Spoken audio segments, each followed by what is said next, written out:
Habari za usiku jamani, leo naenda kuwafundisha namna ya kumzuia mtu asikuunge kwenye grupu.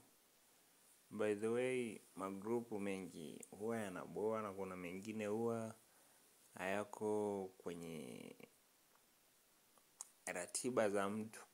Unapata kuna mtu hapendi kuingizwa kwenye magrupu. Yaani hapendi magrupu na unapata mwingine ana magrupu mengi lakini bado anaongezewa. Saa ipo namna ya kuzuia mtu asikuunge kwenye grupu. Cha kwanza kabisa utakachofanya ni kufungua WhatsApp yako.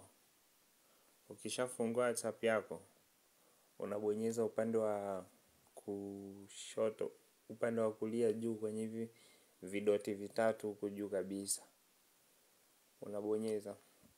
Ukishabonyeza, utaenda kwenye setting. Utabonyeza kwenye setting, ukishabonyeza kwenye setting, utakuja ili chaguo la pili, privacy. Hapa kwenye privacy. Hapa kwenye privacy, ukishabonyeza privacy, utakuja chini kabisa.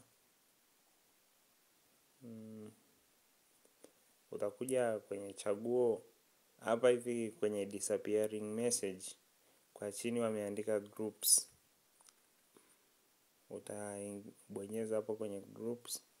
Sasa ukitaka kuchagua nani wa kukuunga, kuna everyone ambapo ni kila mtu anaweza kukuunga kwenye magrupu. Kuna my contacts, nambari ambazo umezisajili wewe, yaani umezisave wewe kwenye simu.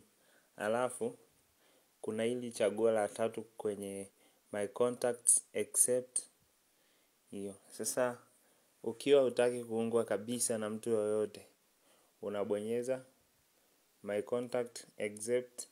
Sasa ukishabonyeza hivyo, itakuja na majina yote ya WhatsApp ambayo unayo. Namba zote za WhatsApp ambazo unazo. Utabonyeza tiki. Utabonyeza hichi hapa hivi cha huku juu upande wa kulia, ambapo ni kumaki watu wote. Ukishamaki watu wote, unabonyeza hii tiki ya kijani. Mpaka kufikia hapo, utakuwa umezuia watu wote kukuadi kwenye magrupu ambao una namba zao.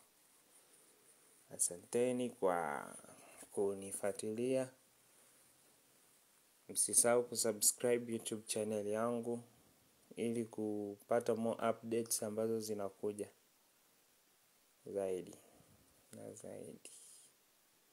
Asanteni sana.